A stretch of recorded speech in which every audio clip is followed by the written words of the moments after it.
En el episodio de hoy, dilectos oyentes, voy a considerar la tercera y última regla de inferencia de la lógica nomológica, la regla de permisión.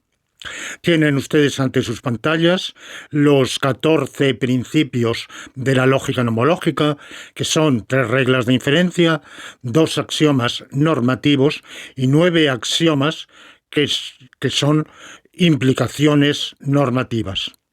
O sea, 2 axiomas que son normas, que expresan normas, mejor dicho, y 9 axiomas que expresan implicaciones normativas.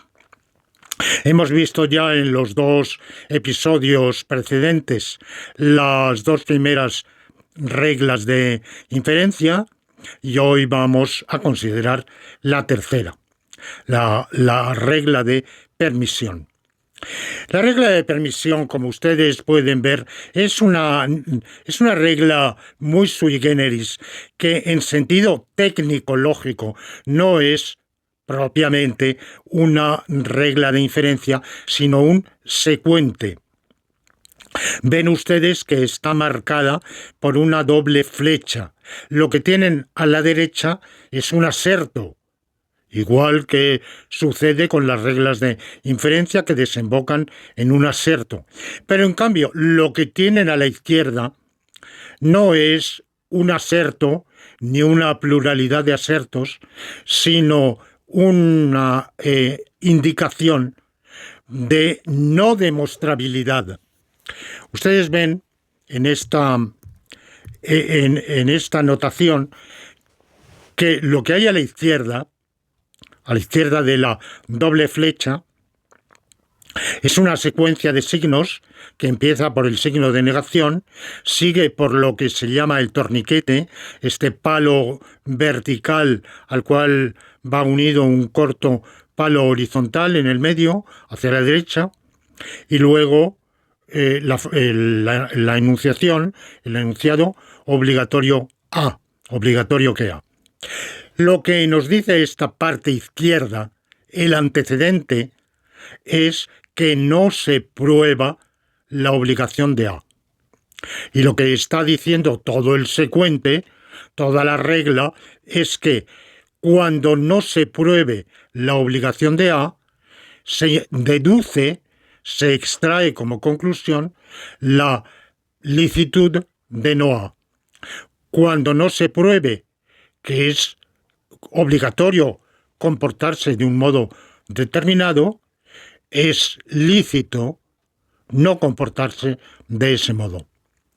Si en vez de no A ponemos no A, lo que tendríamos es otra formulación equivalente, que es que cuando, pero más ilustrativa y más útil en la práctica, cuando no se pruebe la prohibición de una conducta, podemos inferir la licitud de esa conducta.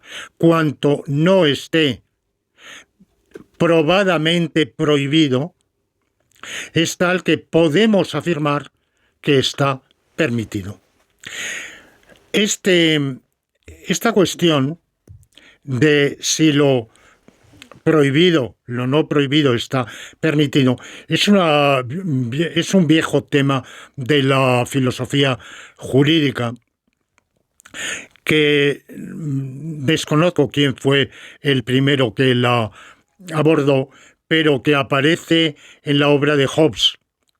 Cuando Hobbes, en el Leviatán y en otros escritos, habla de la libertad, critica la concepción de los republicanos de su época, para quienes una libertad solo existe en la medida en que está garantizada, es decir, que ha sido otorgada y que goza además de una garantía.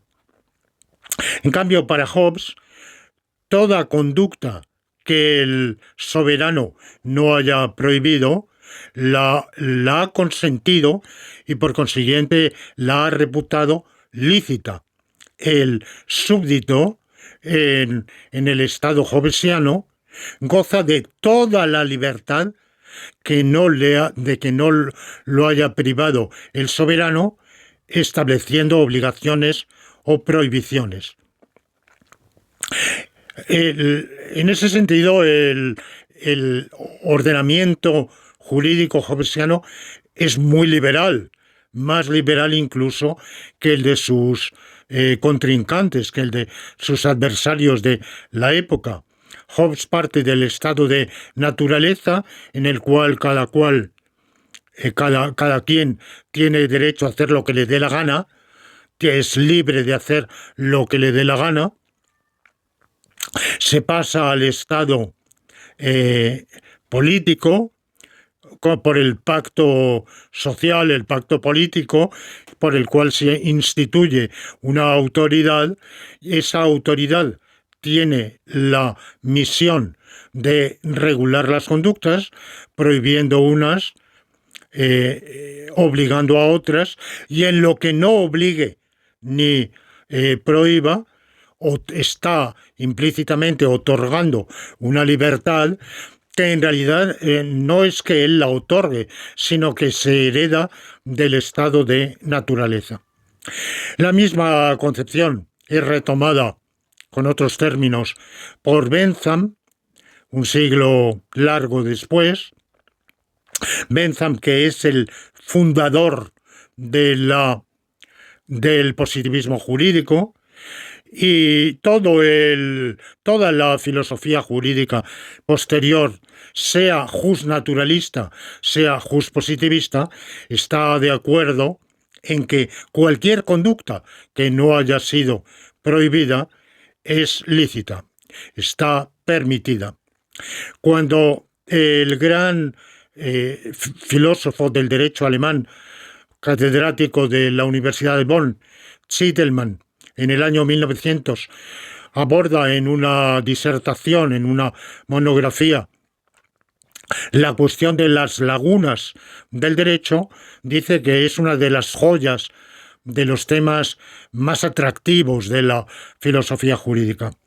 Y él argumenta muy detalladamente que no puede haber laguna porque es un principio básico del derecho, que cualquier conducta o bien está prohibida o bien está permitida. Y lo mismo va a sostener el máximo filósofo positivista del derecho del siglo XX, que es Hans Kelsen, y en pos de Kelsen, la escuela inglesa positivista, representada, por ejemplo, por Joseph Ratz, uno de sus más eminentes adalides, ha sostenido lo mismo, puesto que cualquier conducta es lícita o ilícita, es un principio de tercio excluso deóntico, que se basa en el mero tercio excluso, decir que una conducta está prohibida, es decir, que es ilícita, o sea, que no es lícita.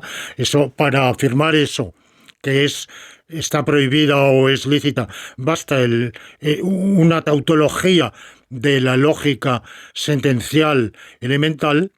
Por consiguiente, el juez, si se interpone una demanda contra una conducta y que el demandante considera ilícita, pero que no lo es, las leyes no la prohíben, el juez puede inadmitir la demanda, es decir, rechazarla sin darle trámite, o si por la razón que sea le ha dado trámite, desestimar la demanda, es decir, dar la razón al demandado frente al demandante, sobre la base de que esa conducta no está prohibida.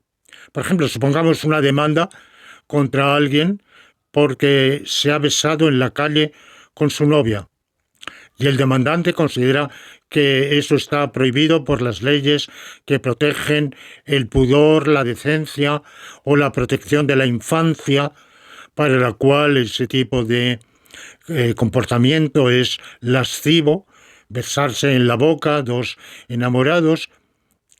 Bueno, pues el juez puede decir nada prohíbe la conducta y por tanto esta es lícita.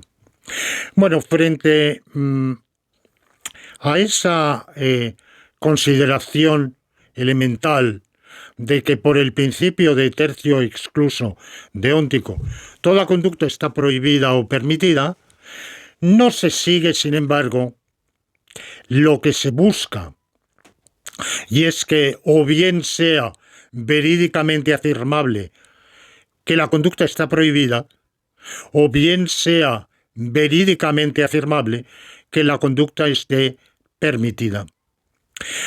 En la filosofía de la lógica moderna, un filósofo de orientación intuicionista, constructivista, quizá más ampliamente, Michael Dummett, distinguió dos cosas.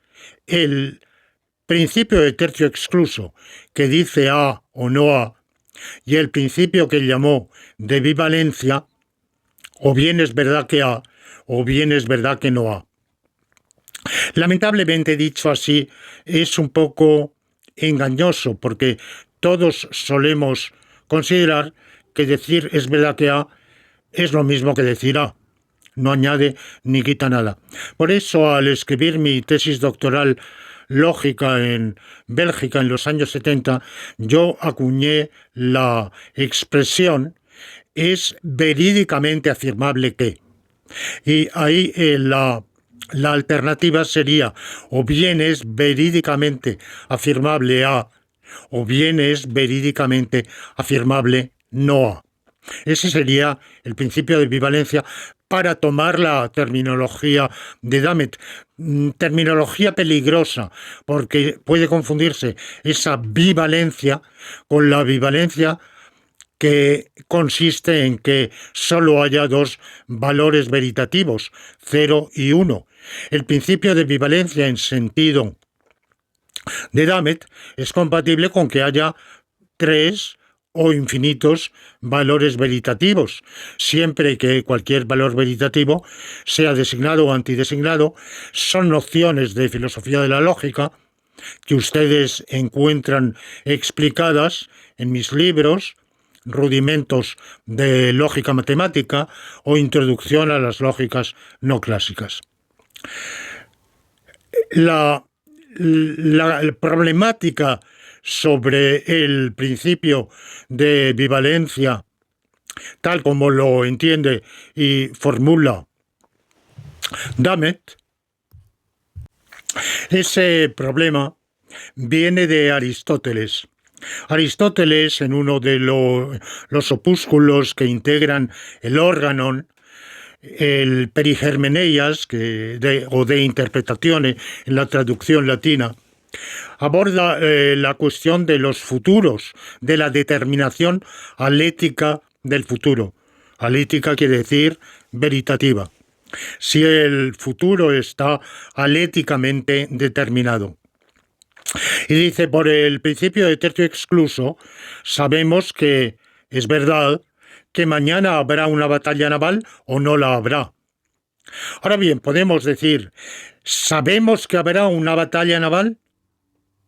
No, no lo sabemos. ¿Sabemos que no habrá una batalla naval? Tampoco lo sabemos. Ahora, que ni sepamos que habrá batalla, ni sepamos que no habrá batalla, puede deberse primero, a una limitación cognoscitiva nuestra, a una limitación de nuestra capacidad de saber. O puede deberse a que no está la verdad sobre el futuro, no está determinada. Hasta que no suceda, no está determinado qué es lo que va a pasar. Esta cuestión que aborda Aristóteles dará lugar en la Edad Media, en los últimos siglos de la Edad Media, los grandes autores de la filosofía escolástica, Santo Tomás de Aquino, Duns Scoto, Occam, Buridan, Paulo Véneto, Suárez, ya en la escolástica española del siglo de oro, y muchísimos autores de amplio relieve, a una viva controversia sobre lo que se llamó los futuros contingentes, que estriba en eso, saber si el futuro está o no está determinado, lo cual entroncaba con el dogma cristiano de la omnisapiencia divina. Dios lo sabe todo y por tanto sabe si habrá batalla o si no habrá batalla, pero para que lo sepa tiene que ser verdad. Dios solo sabe lo que es verdadero. Bueno, dejando aquí de lado el problema de los futuros contingentes, que traigo a colación únicamente por similitud con nuestro problema, la cuestión que se plantea es la de si nos basta con el principio de tercio excluso deóntico, toda conducta está prohibida o permitida, para comprometernos con algo que en realidad es más fuerte, que es de toda conducta, o bien podemos afirmar que está prohibida, o bien podemos afirmar que está permitida. Y si o bien podemos afirmar que está prohibida, es porque de hecho es verídicamente afirmable que está prohibida. Y si podemos afirmar que está permitida, es porque de hecho podemos verídicamente afirmar que está permitida.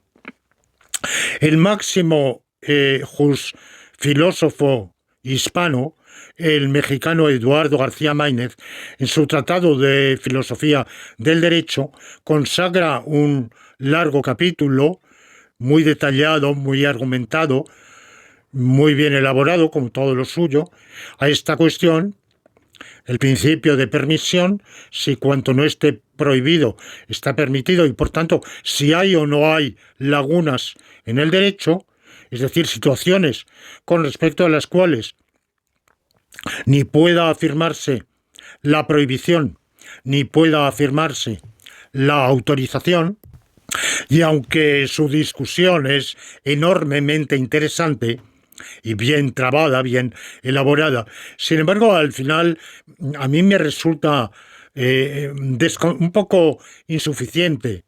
Me sabe a poco, porque lo que dice es que efectivamente es así, pero es una mera tautología lógica.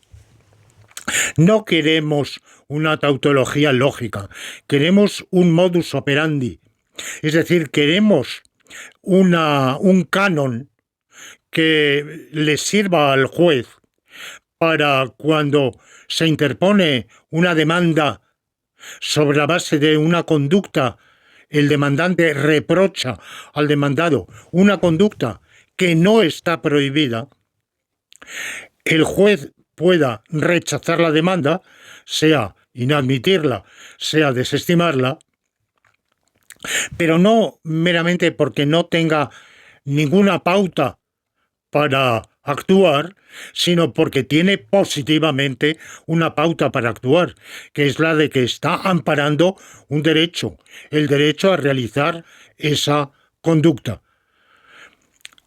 La mera no prohibición conlleva, acarrea la licitud. Bueno, en la filosofía jurídica de habla hispana, dos eminentes lógicos y filósofos argentinos que han trabajado en tándem, que trabajaron ambos lamentablemente fallecidos en este momento, Achurrón y Buliguín, fueron los creadores de una doctrina que afirma las lagunas jurídicas y que sostienen que hay situaciones, conductas, sobre las cuales el derecho no se pronuncia ni para tildarlas prohibidas ni para considerarlas lícitas. Y que, por tanto, cuando el juez, ante una demanda basada en una conducta no prohibida se inhibe, lo que está haciendo es sencillamente como Poncio Pilatos, es decir, se lava las manos. Eso no va conmigo, eso es un campo extra jurídico, porque el derecho nada dice sobre el asunto.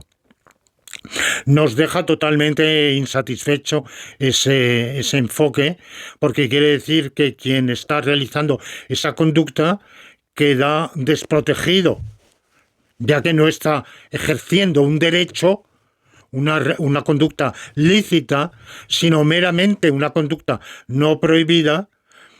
La ley no lo protege frente a impedimentos de un tercero.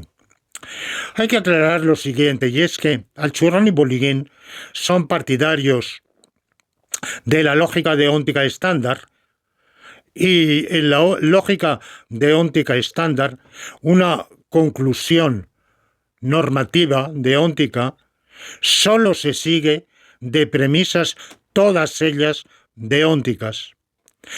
En cambio, en la lógica nomológica, una conclusión normativa se puede seguir de premisas, alguna de las cuales sea fáctica, gracias al principio de consecuencia jurídica, a los dos principios de consecuencia jurídica. Uno que nos dice, cuando es obligatorio que A implique B, la realización efectiva de A implica la obligatoriedad de B. Y el otro que nos dice, cuando sea lícito que A implique B, la realización efectiva de A implica la licitud de B. Esto quiere decir que la prohibición o la licitud de una conducta, según la lógica nomológica, podemos probarla a partir de un conjunto de premisas, algunas de las cuales son normativas, las encontramos en el texto de la ley, pero otras son fácticas. Por ejemplo, me está prohibido irrumpir en casa del vecino. ¿Por qué? Miro el texto de la ley, por más que leo el Código Civil y la jurisprudencia, no veo que digan nada ni de mí ni de mi vecino. No, claro, es que la prohibición de irrumpir en casa del vecino se prueba a partir de el texto de la ley más situaciones fácticas, que la casa del vecino es propiedad suya por algún supuesto de hecho de aquellos a los que el Código Civil vincula la adquisición de la propiedad, ya sea la usucapión, la ocupación, la compraventa, la donación, la herencia, cualquiera de los supuestos de hecho que habilitan a la adquisición de una propiedad. Y la ley prohíbe a cualquiera irrumpir en un bien de propiedad ajena. En ese sentido, según la lógica, aplicando la lógica nomológica, se prueba que me está prohibido irrumpir en casa del vecino. Un poco más difícil es eso o imposible con la lógica deóntica estándar, porque en ella nunca puedo extraer conclusiones deónticas, normativas, de una pluralidad de premisas, alguna de las cuales sea fáctica. Pero incluso salvando ese escollo, lo que la teoría de Alchurrón y Bologhine está diciendo es que quien realice una conducta que no se demuestre, porque en realidad sería incluso más fuerte, sería cuando alguien realiza una acción que, analizando el texto legal, no se demuestra lícita, que nada en el texto legal afirma que sea lícita, está realizando una conducta que cae fuera del ámbito jurídicamente normado. Y por tanto algo en lo cual el juez solo puede inhibirse. La inadmisión sería una mera inadmisión y no, como solemos considerar, la protección de un derecho. Bueno, pues la concepción de Al-Churrani Bullighín ha dado lugar a una polémica, largas polémicas. En ellas ha intervenido, por ejemplo, uno de los interlocutores, uno de los objetores de Al-Churrani Bullighín ha sido Joseph Ratz, este filósofo positivista del derecho inglés. Otro objetor ha sido el filósofo del derecho y jurista chileno Fernando Atria. Bueno, ya ha sido una polémica de años.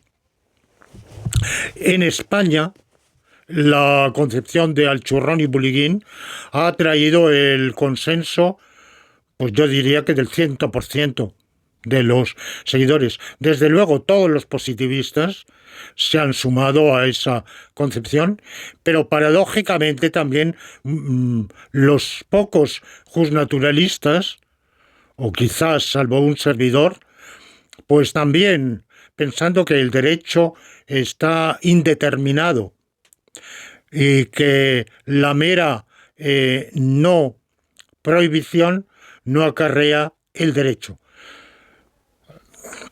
De manera que en minoría de a uno, yo he elaborado al formular la lógica nomológica esta regla de inferencia sui generis, que, como ya digo, no es exactamente en sentido técnico una regla de inferencia, sino un secuente, de que siempre que no se pruebe la prohibición de una conducta, podemos inferir, estamos validados para inferir la licitud de la conducta.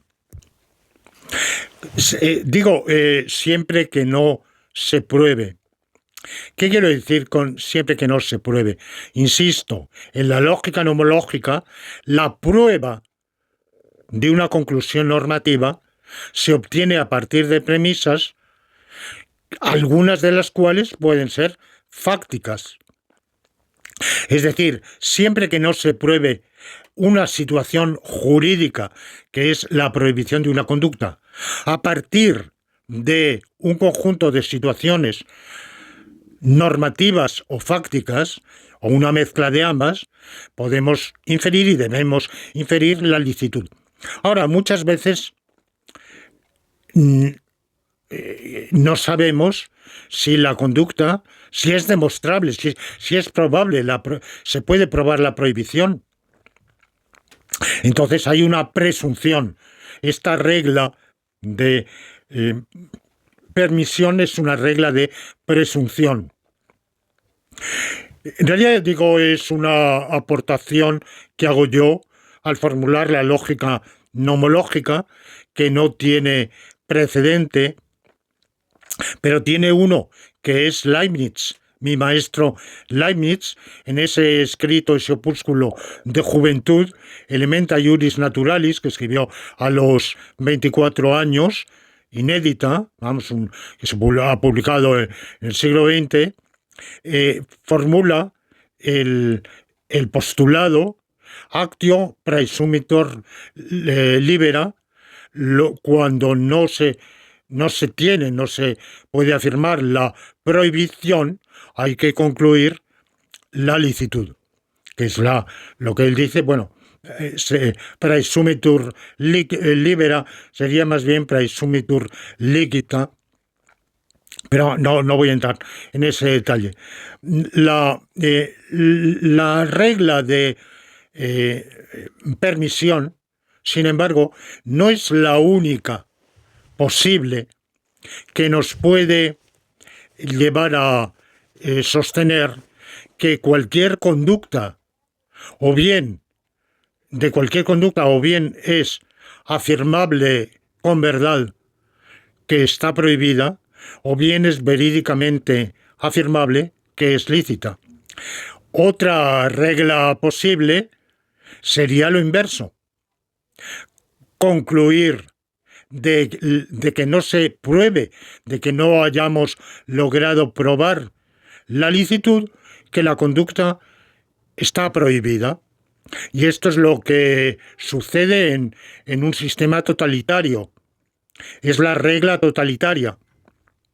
Cuando no se pruebe que al súbdito le está expresa o implícitamente autorizada una conducta, esa conducta se puede considerar ilícita, prohibida y por tanto impedible, sea por la propia autoridad, sea por otro que actúe en beneficio de la autoridad. Por ejemplo, el régimen franquista se proclamó reiteradamente un régimen totalitario, y lo era. Lo era porque no bastaba con que las leyes amparasen unas conductas y prohibieran otras, sino que conductas que la ley no prohibía, sin embargo, la policía podía, si le daba la gana, perseguirlas, y uno no estaba a salvo de golpes de la policía simplemente porque la conducta que realizara nada en la ley la estaba prohibiendo. Y terceros que actuaran por cuenta de las fuerzas del orden o en beneficio de ellas también podían perturbarnos. En la realización, por ejemplo, de algo tan inocuo como contar un chiste sobre el caudillo. Bueno, se contaban millones, pero nadie estaba a salvo de que un oído indiscreto, si el chiste era demasiado atrevidillo, lo denunciara y fuera castigado, detenido y castigado con una multa o cualquier otra sanción, sin que ninguna ley hubiera dicho que no se permitían formulaciones, chistes acerca de, en conversaciones privadas, acerca de la figura del caudillo. Yo personalmente me enfrenté a una interpretación totalitaria siendo afiliado a una organización y tuve una iniciativa y se me objetó que los estatutos de la organización en ningún momento autorizaban esa iniciativa. Claro, lo que yo necesito es que se me demuestre que los estatutos prohíben la conducta, prohíben la iniciativa. Y argumenté justamente con la lógica nomológica. Dije, es que si los estatutos no prohíben la conducta, la están autorizando por la regla de permisión. Mientras que mis objetores totalitarios consideraban que el afiliado no puede hacer nada salvo aquello a que lo autoricen los estatutos, sea directa o indirectamente. Bueno, la regla de permisión, por tanto, es una regla importantísima que juega un papel esencial en el funcionamiento del derecho, que ampara la libertad, pero que la ampara de un modo positivo, no de ese modo inhibitorio de la teoría de las lagunas de Alchurrón y Buliguín, de que el juez meramente se lave las manos, se cruce de brazos y no haga nada, sino que al revés, gracias a la regla de permisión, el juez tiene obligación de inadmitir una conducta fundada en una demanda fundada en una conducta no ilegal y inadmitirla, o si no la ha inadmitido, de entrada desestimar la demanda, porque todo ciudadano está en su derecho al realizar cualquier conducta que no sea ilegal. Esto es lo que dice la regla de permisión, y ustedes ven que la lógica nomológica tiene una incidencia importantísima en la vida social y como todas las demás, como todos los 14 principios de la lógica nomológica, la razón de ser de esta regla es una, que es necesaria para el bien común. Sin esta regla, el bien común quedaría gravemente socavado.